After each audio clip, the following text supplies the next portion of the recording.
providing some of the material that was available during the IIJA Regional Summit earlier this year. So if you missed any of those, or perhaps wanted something where you have a recording available to be able to reference again, we are providing that information in these webinar series moving forward. And as always, the link to previous recordings will be in the chat. So starting today, we do understand that sometimes navigating federal funding may be a new experience for many of our local communities. And in this time of unprecedented funding opportunities, we wanted to make sure that our local communities feel informed and empowered to go after these opportunities that better support their goals and needs. So this also includes having everything in order and being prepared even prior to applying. And in today's webinar, we will have guest speakers who will provide guidance and resources to help local communities be ready to apply for and successfully manage federal grants. So as always, please feel free to use the Q&A feature or add your questions into the chat for a facilitated question and answer that will follow the presentation. We also do have some pre-established questions that we'll be asking our speakers today. But we will be taking questions from the chat as well. So we will go ahead and begin with Armando Valdez, Colorado State Director with the U.S. Department of Agriculture, and we will follow Armando's presentation with Beth Lenz, who is Region 13's Regional Grant Navigator. So with that, go ahead and take it away, Armando. Thank you, Shale. Appreciate the introduction, and good morning, everyone. It's exciting to be with you here this morning. First of all, just want to thank Rick Garcia and his DOLA team. They're wonderful partners to work with. They're great advocates for local government. I work with several representatives across the state, and my team and the DOLA team are always in constant interaction, seeing how we can get a lot of these resources and funds into our local communities, especially our rural communities, which we focus in with rural development. Well, I want you to really think, and hopefully you already do, when you think of rural infrastructure, you think of rural development, because we are the infrastructure agency for the federal government in local rural communities. We have so many aspects, and even with all of the new funding from IIJA, otherwise known as the Bipartisan Infrastructure Law, and the Inflation Reduction Act, even though there's a lot of new funding there, we always have funding that's focused on rural needs, trying to assist in supporting rural resiliency, and really having a focus on how do we invest in rural Colorado. So we really appreciate all that you do in your local areas, but we want you to know that we always have resources available. And fortunately, we have even more, not only with USDA Rural Development, but with several federal agencies. But as you see, all the programs, all of these are projects that we have in the state of Colorado. These are not stock photos. These are actual Colorado projects, ranging everywhere from water infrastructure, wastewater, water treatment, water supply, economic development, and our business programs that are available. Housing is one of our largest in our portfolio. We have a facilities program that has some grant dollars, but a lot of it is loan, but helps support the equipment and facilities in local areas. And then definitely our rural utilities programs with a lot of new energy programs, especially out of the Inflation Reduction Act, and telecommunication programs that are available. So you see that wide spectrum. A lot of times people hear USDA and they think about farm and ranch programs. They think about conservation. They think about food inspection. They don't always think about this support of rural resiliency and rural investment. But I want you to keep that top of mind as we go forward. So how do you work with a federal agency? Now, my perspective and my lens that I'm going to offer today is going to be based upon working with USDA Rural Development, but with my interaction with some of my peer agencies and peer federal partners, it's going to be similar. So if we can move on to the next slide, it'll kind of give you some tips of how we interact with a federal agency, because a lot of these are going to apply with any federal agency that you start to work with. First of all, our best approach is coming to meet with us early in your planning process, being able to kind of identify what your goals are with a particular project, and to find out what type of federal funding is available. Is it nationally competitive? Is there a state allocation? That's really important to kind of determine the pool of funds that you're going to be seeking. If it's nationally competitive, then you're looking at all states kind of applying for a set pool of dollars. Whereas if there's a state allocation, there may be opportunity where some of it gets segmented off for particular projects within the state. So that's a big process. And the one advantage of a lot of these new bipartisan infrastructure programs and IRA is that they're passed through the state with agencies exactly like Colorado DOLA. So it's great that they're hosting these webinars, because they will actually facilitate some of those dollars, which tells you that it is going to be a state allocation. So that's the first thing to ask about. Is it a state allocation? Is it a national competitive pooling process? And that helps early in the project. You don't have to have your project outlined exactly what you're going to do before you meet with the federal agency. So meet with us early, tell us the ideas that you're having, and then we can help navigate what programs might be available. So that's the first thing I would say as your first tip. Second one is going to be getting to your SAMS access. And that SAMS access is the kind of the basic eligibility information needed to participate in any federal program. So go in there at least on an annual basis. Make sure you're registered, first of all. If you haven't registered your community, either your municipality, your county, your entity, whatever it is, if you haven't registered, make sure you get a registration set up. But you also need to update it on a regular basis. When I say regular, it's usually annually that you have to update it. And sometimes that just means going in there and confirming that the information is still accurate and correct. But I can't tell you how many times that applications and projects get kind of delayed or slowed down, or sometimes even rejected, because their SAMS registration was not up to date. So that's, excuse me, that's a big one that I would say, first of all, check with. The second one, updated financials.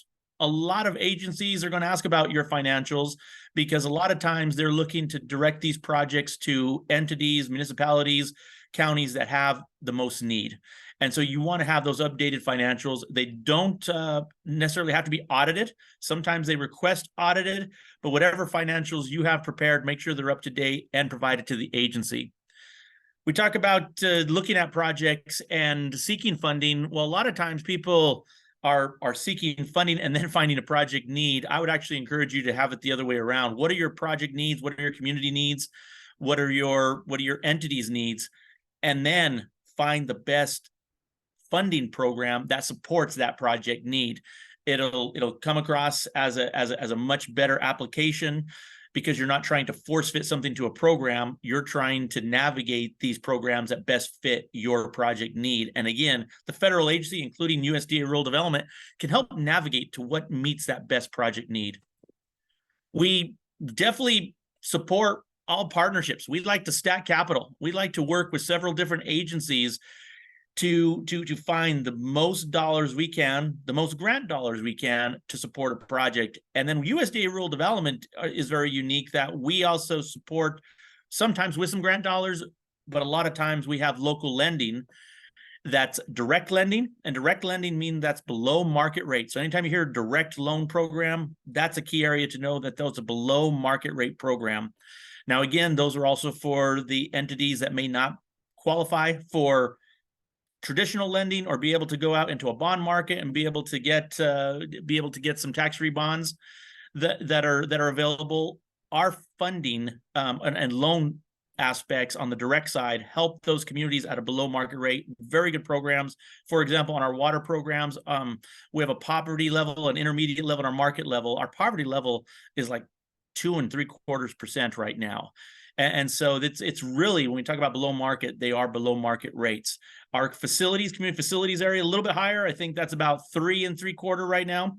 So, but it's still below market. So we have definite opportunities, but loan can be your last resort. Again, like we were talking about in stacking capital, you can find all the other financing, whether it's from state entities, whether it's from private party contributions, other financing sources, even sometimes other federal sources, depending on what the rules are associated with the funding. Sometimes the funding do not allow federal funding to be used in combination with other federal funding or matched against other federal funding. So it really pertains to the particular program. They're also different, and it's not just a one size across the board approach. But if you go out and find all the funding you can, majority is grant funding, and then you're a little bit short, that's really when you can look to an agency like USDA Rural Development to help fit that small gap, and you're not needing to finance the whole project with loan dollars, just a small part of it. Now, I will bring up at this point, since we are with local government, is to know your your Tabor status. That is really key for Colorado. It's very unique to Colorado. And so a lot of federal agencies that may not have field offices and field agencies in Colorado don't understand our Tabor. Fortunately, with USDA rural development, we are based here in Colorado. We have 7 offices around the state, one in Denver, Alamosa, Cortez, Craig, Delta, Los Animas, and Ray, Colorado. We understand a lot about Tabor, but we know that Tabor is complex, and Tabor actually includes many different layers. So if you're exempt from Tabor, if you're debruced, is it a full exemption? Is it a partial exemption? Understanding those components are very important, especially when we look at these financing approaches. Water projects, very big across the state. We're always working in water infrastructure. RD Apply is something you want to get familiar with. It's the only way to apply for our water projects.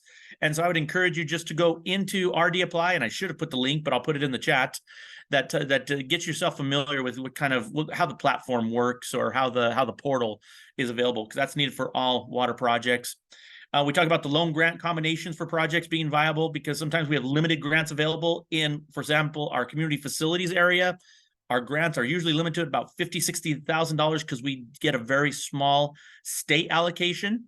Whereas our water projects, on the other hand, have great grant capability. A lot of times we can get anywhere from 50 to 75% on a water project that's grant funded. And so that means you would only need maybe another half or another quarter in other financing. But in water projects, you're almost guaranteed. I don't want to say completely guaranteed, but depending on your financial situation, almost guaranteed at least 25% grant for a project.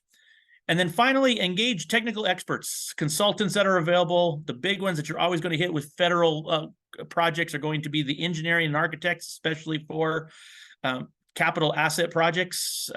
If it's a water project, it's going to be more engineering. If it's a building project, it's going to be more architectural.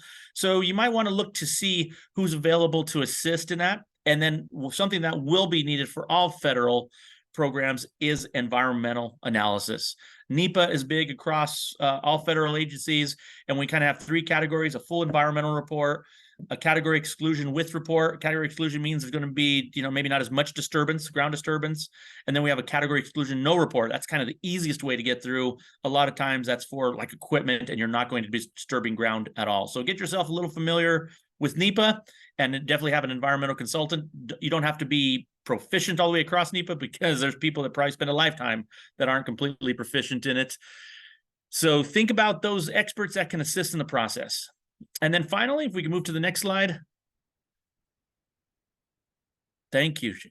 We do have technical assistance available. So use these opportunities. These are entities who have contracts with the federal government, a lot of time with specific agencies. These are ones that have federal dollars granted from USDA rural development to assist local governments, local communities in some of their infrastructure needs. First of all, Colorado Rural Water Association, again, have a contract with USDA rural development where they receive grant dollars to assist you.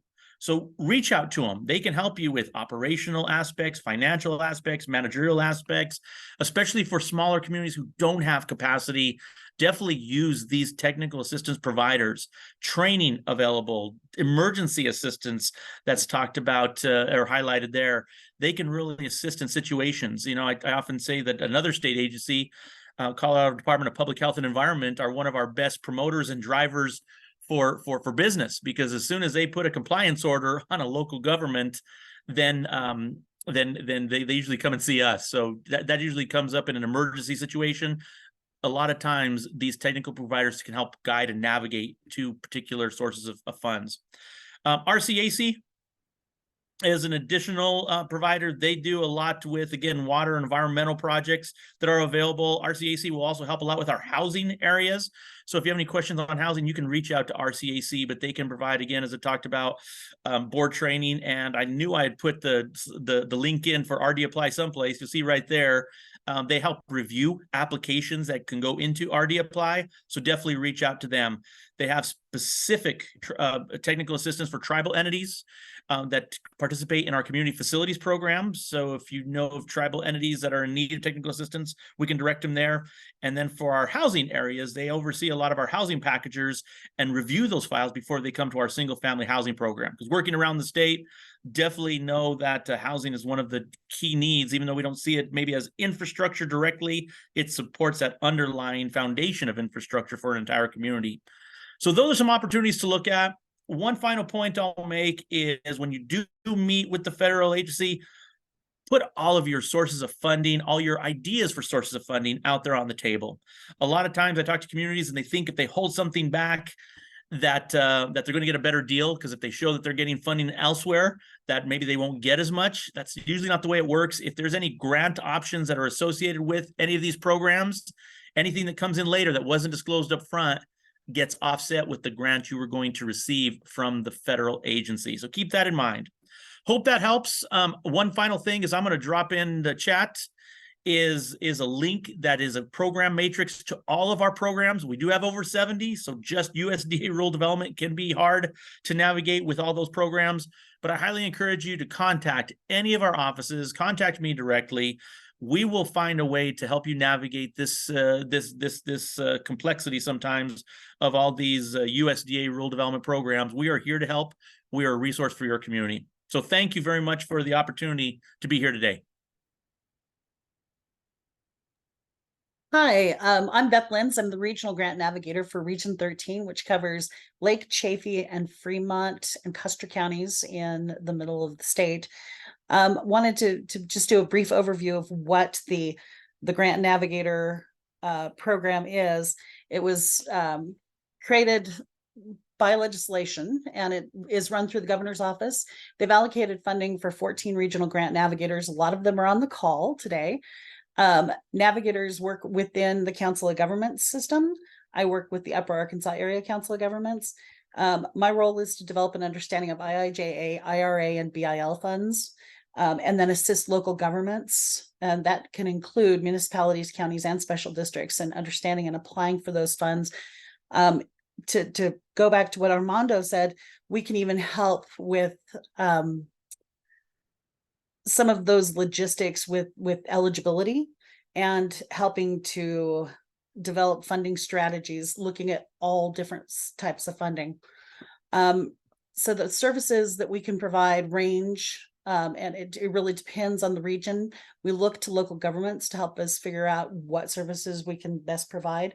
And we work closely with the DOLA regional managers and help access local governments access LOMA fundings. The next slide is actually a map, and then we'll put a link in the chat for how you can find your local grant navigator. But this is a map that shows where the grant navigators are located. And then the next slide is just assessing the readiness. The way that and this is basically what I do in Region 13. We've developed a working document outlining the needs that are specific to local governments. It's not something that we sat down and said, we think this is what your needs are. We actually met with representatives from each local government to come up with a needs document. We also determine what their weaknesses and strengths are. This helps a lot, especially with our more rural communities, in assessing their readiness for applying for federal funds. A lot of the local governments that we work with have never applied for federal funds. So that sets up a potential for collaboration. We've got 6 municipalities now that are working together for a funding opportunity that we're really, it's really great to see that many local governments working together.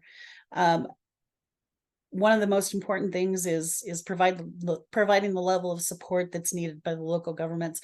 We've got some counties that have grant administrators. We've got some municipalities with grant administrators, but we've got a lot that only have 1 or 2 staff members. So they don't have the same needs. So we have to adjust the level of support that we provide. One of the most important things is keeping the lines of communication open. Our DOLA regional manager is fantastic. We meet with her on a monthly basis, and we've set up a meeting with congressional representatives as well. That way we can help local governments access different types of funding, as well as IIJA, BIL, and IRA in origin. And then I'd encourage you to contact Alyssa Denberg with the state if you have any questions about finding a navigator that's close to you that can provide support.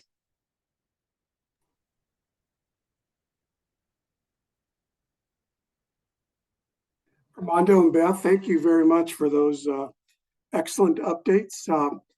We probably will have a few questions, so I'm going to turn it back to Shell to facilitate those questions. Great, thank you, Rick. And yes, thank you, Armando and Beth, for your presentations. We do have a couple of questions coming into the Q&A, but before we jump to those, we do have a few questions that I would like to ask as a moderator for this session. For our first question, can you please describe your background and experience with putting together grant-funded projects? So that can go to, we'll start with Armando and then Beth, if there's anything else you want to add.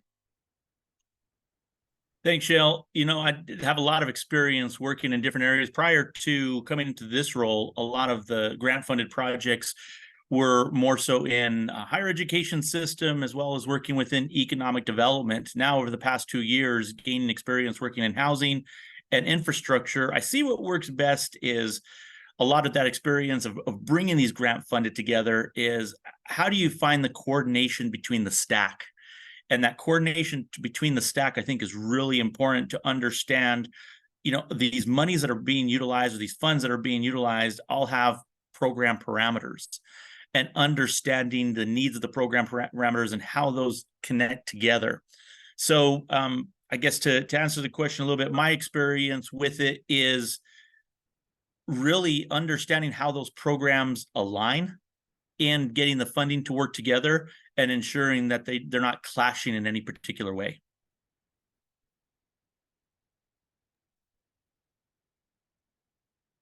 And I would absolutely agree with Armando. I've worked with local governments for over 20 years, just as a community development coordinator in Region 13. So I think that that's led a lot to being able to help them navigate the funding sources that are out there. Great, thank you. And I know both of you kind of touched on this a bit in your presentation, but I wanted to kind of expand upon it. So first of all, what are some key factors in putting together a successful project? And then do you have any examples of an outstanding project that you have witnessed in your experience? Beth, I'll let you start off on this one. How about that? I've got a couple of examples. One example is a project that we're working on currently where we have 6 municipalities, none of them with over 1,000 residents, working together on some transportation projects. But it's been really great to see municipalities that have never worked together before come together. And then one particular success that we've had is in Chaffee County. Chaffee County just recently applied for and was the recipient of an EPA Swiffer grant for $3.9 million for the development of a transfer station and a recycling material recovery facility. Thanks, Beth. And in looking at a lot of the coordination, my example would also be that coordination with a couple of municipalities. We recently had a project in Palisade that they're working with the community or town, I guess it's community of Clifton, because I think Clifton is unincorporated, Mesa County. And the two entities, the water districts, they're working together to where Palisade can actually transfer their wastewater instead of having their own facility to the Clifton treatment plant, which is quite a little ways away, and both communities working together. But it also came in part for the planning on behalf of Clifton's point of view, planning ahead for the additional capacity to consider themselves, or how would I say, position themselves as a regional provider to support some of the local communities. So I think that was very key in looking at a successful project, is that there was not only planning for their immediate or present needs, but thinking, you know, 10 years, 20 years down the road, what might be some additional needs to support not only their community, but adjacent communities, and how they could work and coordinate together on projects. And it worked very well in terms of, again, stacking that funding and stacking that capital to where both eligible entities were able to find dollars in Palisade, really able to find monies with USDA rural development to really support what they were trying to do, and Clifton having that capacity available.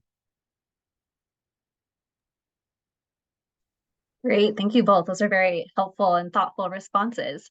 Really quick, I do want to jump to the question that is in the Q&A.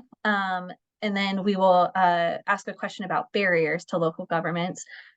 So the question is no matter which portal you use, whether it's RD Apply, FEMA Go, or grants.gov, do you still need to have a SAM account and a WEI?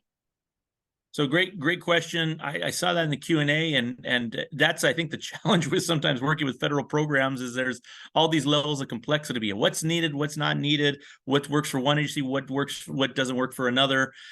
So the SAM, the System Award Management, is what it stands for, is the platform or the system that works to identify eligible entities or help applicants with that eligibility, and then the unique identifying number or entity that the UEI is identified within SAM. So SAM is the platform that's used, and that UEI is identified or brought out with SAM. So SAM is how you update it. SAM is how you can change information in it. It's that awards management system there.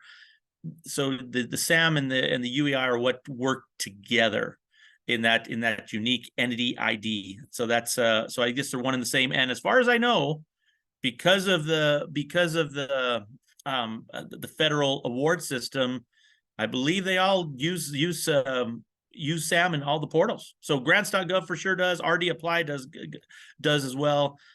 FEMA Go, I'm not as familiar with, so that may be a little bit different. I can't speak on that one. So thank you. Good question. That's, I think, part of also the challenge and the complexity with this is that there's all these different systems. It'd be nice if they, thank you for Emily for bringing it up, and FEMA Go also does. So I imagine they would, because it's kind of across the board for any type of grant awards, loan awards that are with the federal government. SAM applies. So thank you for the confirmation. Great, thank you, Armando. All right, so our next question is, what barriers do local governments often face when preparing to apply for federal funds? And to follow up with that, do you have examples of how a local government can actually overcome these barriers that they might face? One of the common things that we find with local governments, especially the smaller, more rural areas, is they don't have a history of accessing federal funding. So they're a little bit weak on the implementation and compliance end. So one of the things that we do to address that is try to look at collaborations and partnering perhaps local governments who don't have that track history with a strong fiscal partner, somebody who has the experience with a federal funding source. And that's where the Council of Governments generally makes a pretty good partner in most areas for a lot of projects. Thanks, Beth. I think you provided an excellent insight and answer. My answer is very similar to that one. I would say the biggest challenge is capacity, especially for the smaller communities who don't have a full dedicated our full-time staff that's dedicated to some of these different areas. A lot of times, they have one or two staff members who are focused on just daily operations in working on the needs of a particular community or a particular town or a particular area. The collaborations, I think, is an excellent answer from Beth, to really see how some of those smaller communities, especially at this time when there is so much federal dollars available, how can they can collaborate, create a consortium, combine resources, maybe even combine resources to hire someone to help them go out and identify some of these sources, because exactly as Beth said, a lot of them don't have experience possibly engaging with a lot of these federal agencies or funding sources. And they just don't have the capacity. So I think that's the biggest obstacle. We're in a unique time frame. It's going to be a short time frame. It doesn't feel like it probably right now because we're at the start of kind of like these 5 year this 5 year period.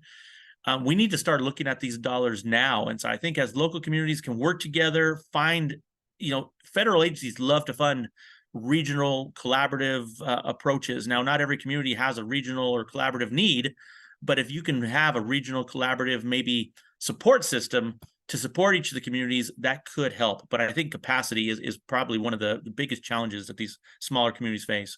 Great question and great answer, Beth. Yeah, so that actually leads to our next question in that thinking about how local governments may lack capacity to pull together all of the elements of a project. We have already discussed several resources. We definitely encourage reaching out to your regional manager as well as your regional grant navigators. There are folks like Armando at the federal agencies that are available to answer questions. But are there any additional resources that you would like to suggest that maybe we haven't yet covered today?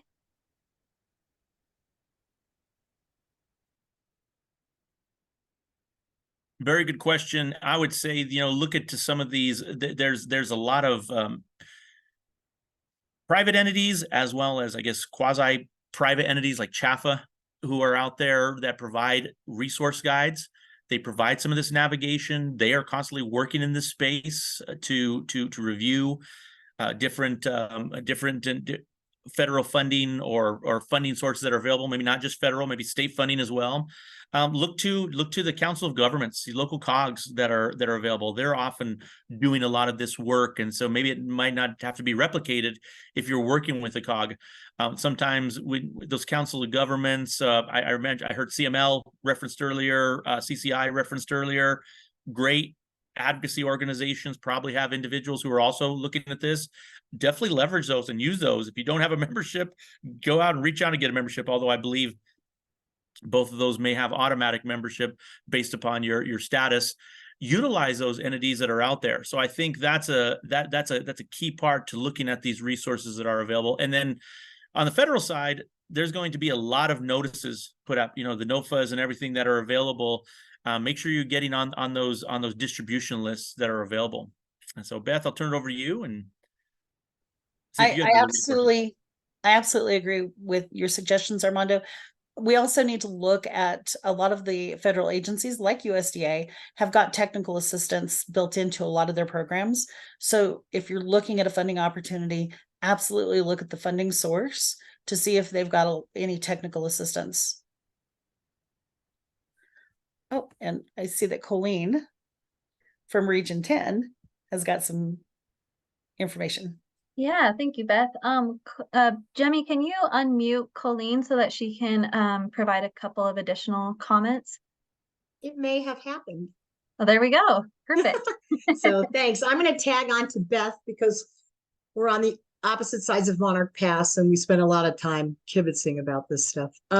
Two resources that I just used on Water Smart applications are excellent. You just have to build in the time. And one is the Water Now Alliance out of San Francisco will review water applications free.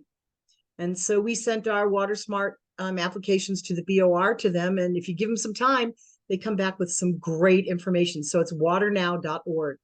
And the other resource, and this one you have to do it ahead of time, is Department of Natural Resources under CWCB has federal grant TA money to hire someone and grant writers to assist you. But because of the procurement process, it takes 30 to 45 days to get that grant writer on staff to help you. So if it's a 60-day NOFO, you'll never get them. But for instance, there's a new NOFO out the end of February. If somebody wants to go after that water grant, you can go to DNR, their Federal Technical Assistance Portal, and apply for TA to help you write that grant. And I think those are stellar. I think they were both great.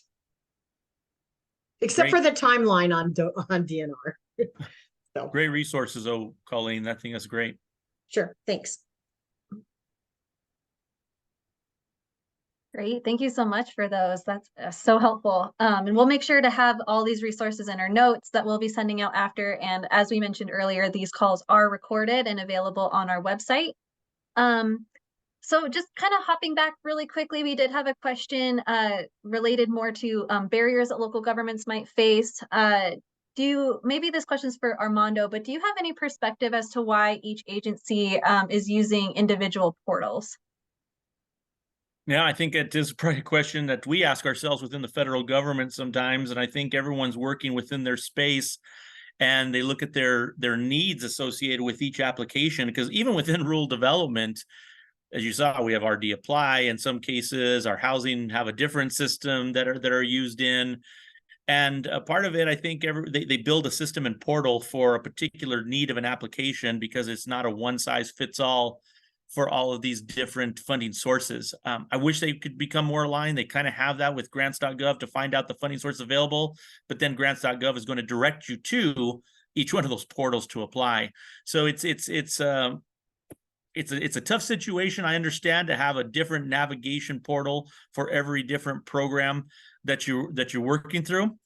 And I don't know if I have an easy answer to say that it's going to be fixed anytime soon. Remember, we're still the federal government. We're still going to have these different layers that we work through, and each agency sometimes works in a silo, and we focus on kind of what our needs are and maybe not thinking conceptually, if it's possible, because there's so many programs, so many different agencies out there. I gave you a long answer, a long non-answer to a very good question. No, that's a great response. Thank you, Armando. And there's a follow-up comment that says, the nice thing about this is that there is direct contact with program staff rather than waiting through grants.gov. So there is a silver lining to it. Yeah, thank you, Shale. The one thing I will add though now, and I know a lot of federal agencies are going through this, we're going through this, is just what everyone is maybe going through this at this time, is finding people, finding individuals, staffing. We're understaffed. We're operating at about 80% of total capacity, and some of our programs are operating about 60% just because we're so short-staffed. Also with some of the dynamics that are happening, I'm glad there's someone available. Definitely keep looking out there, because we're going to have some positions open here in Colorado. But also the dynamics of what's happening within our legislative side, and what they're working on a budget sometimes delays some of the things we're working through. So responsiveness sometimes is may get delayed. Sometimes hopefully we can provide the customer service that we all expect and anticipate, but there are going to be some challenges working through some agencies, because some of these funding sources like IRA provided a lot of money, even including for staffing. It's getting them on board. And again, federal government, it goes through a process to hire someone. Usually we can't get anyone hired through that process for 90 to 120 days, probably at the fastest. So sometimes you're looking at 6 months just to get that staffing on board. So that could be challenges too. So just be patient is what I'm saying, but please reach out. That doesn't mean don't reach out. It just means be patient, and we will definitely find a way to help you. We definitely want to find these resources. If I'm passionate for rural Colorado, I'm from the San Luis Valley. I want to see as many dollars as we can get into our rural communities during this unique time frame. So please don't hesitate to reach out. And that's why I included my phone number. That's my direct line, goes directly to me, as well as my email. Please don't hesitate to reach out. Well, you couldn't have had a better segue into our next question, Armando. It's like you have done this before. But as we know, IIJA, IRA, these federal funding opportunities are an unprecedented opportunity to fund projects.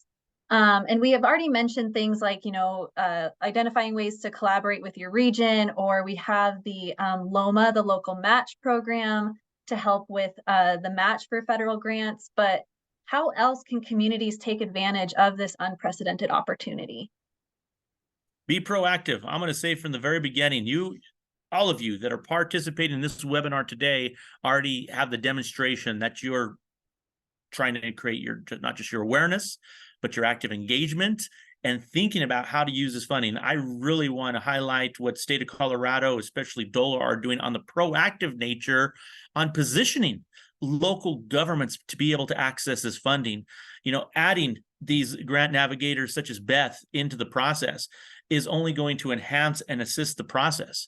And so this, I think Colorado, I'm hoping once this all comes out after these cycles of funding have completed, that Colorado will be at the top of the list of taking advantage of all these dollars. And so what DOLA is doing, the grant navigators, in terms of what Beth is doing, there is an active and proactive approach into how do we access these dollars. Get yourself on those lists for those NOFAs, the notice of funding announcements that are being put out. That also is going to tell you what's there. The only challenge with that is sometimes those NOFAs come out with small and short windows. So you do want to be ahead of time. By the time you get the NOFA, you almost have to have somewhat of a plan in place to be able to get ready for them. But you can definitely look like that program matrix that I put out, understand what programs exist. Even if there's not an open cycle available right now, contact the agency. They can usually anticipate, even if they don't know an exact date, they can know an anticipated window of when those cycles are going to open. And again, look through to see, is it a pass-through? Is it going through a state agency as federal dollars? Becomes a lot more flexible, which is why they do the pass-through approach, or is it going through a federal agency? That'll also give you indication on how to navigate the process in terms of what you need to do to prepare and who you need to engage with. I couldn't agree more with what Armando said. It is unprecedented, and if you have conversations with your regional grant navigator, you can start establishing those strategies for funding a project, even if there's no funding announcement that's current. Thank you so much, Beth and Armando. And yeah, I do also want to plug, I know Alyssa had to jump off, but the state recovery office also does offer IIJA office hours for folks. So if you have questions, that's an open space every month for you to ask those types of questions that you may be needing some assistance with. Just to kind of plug this series that we're offering on this local government call each month, next month we'll be actually talking about community collaboration and capacity building. So if that is something that is of concern to you or your region, definitely join us for that call where we have some tips and tricks and some resources to help out with that. And then we have enough time for about one more question, but again, I do want to say if you have any questions to please put them in the chat. And we will try to get to them here in the next few minutes. But our last question we have is, what are some challenges that local governments might encounter in administering a federal grant in terms of contracting, record keeping, and auditing that folks should be aware of?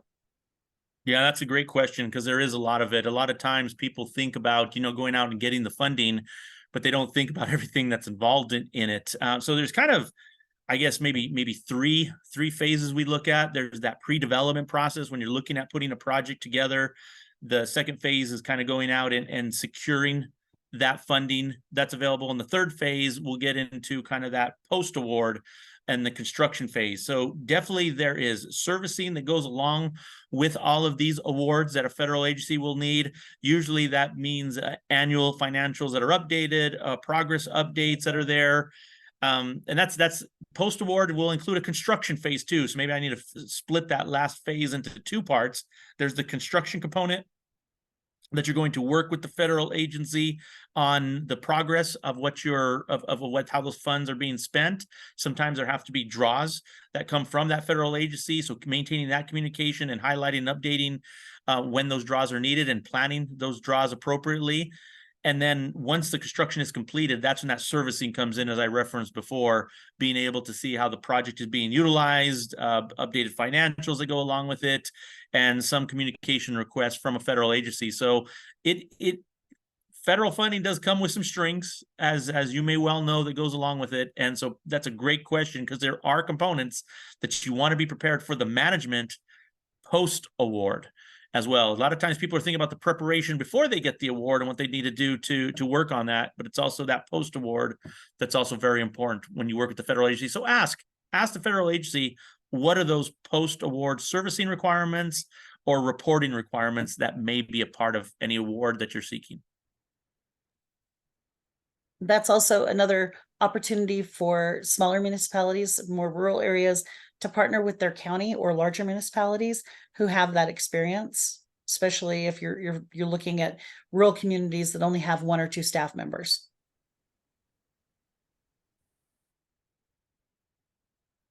Excellent. Thank you both so much. I am not seeing any additional questions in the chat, but I will really quick. I do want to make sure that folks are registered for this call. So if this link was forwarded to you or anything like that, I will drop a link in the chat as we close out here really quick to make sure that you are registered so that you do get our follow-up email with our notes and everything like that has all of the links and resources that we talked about today, as well as links to our recordings for these webinars moving forward. But otherwise, I want to say thank you so much to Armando and Beth, and also Colleen, thank you for contributing your resources as well. And huge thanks to the State Recovery Office team for helping to coordinate these webinars in partnership with us. But otherwise, I will go ahead and turn it back, unless Armando or Beth, really quick, you have any last comments, I will go ahead and turn it back over to Rick. Well, thank you, Shale. Just really quickly, I just want to really highlight what Colorado's doing. I think what Governor Polis is really put forth with Rick and the DOLA team and other entities within the state, really trying to take advantage of, again, what we talk about, this unique generational set of funding that's available. So keep doing what you're doing in any way we can help and participate with finding these resources or getting these resources to our entities in Colorado. But I think it's really wonderful, the active and proactive engagement that the state is taking on accessing these funds. So thank you. Beth, anything more from you? No, I do appreciate everything that DOLA has done and continues to do to help our local governments. Okay, thank you. And we appreciate the shout outs and the kudos about the DOLA team. It does take many of DOLA creative folks to successfully move these programs forward. And we appreciate the recognition of that. And again, thank you, Armando and Beth. What a wonderful update, and for the federal partnership opportunities that are available to local governments throughout the state. Excellent presentations, and I thank you both. And while we're talking about unprecedented opportunities, I know we had a few folks join since the time I provided the quick updates on Proposition 123. I just want to remind any local jurisdiction who still might be contemplating or working on their opt-in application to participate in those development housing funds that November 1 is the deadline. And again, we are providing resources and technical assistance opportunities for any local government that is still working on trying to get across the finish line. So please do not hesitate to reach out to our Division of Local Government for that kind of TA assistance. So with that, again, thanks you all participants for joining the call today. And we will adjourn this version of our local government coordination call until next month. Thank you all again. Thanks, Rick. Thanks, Shale. Have a good day, everyone.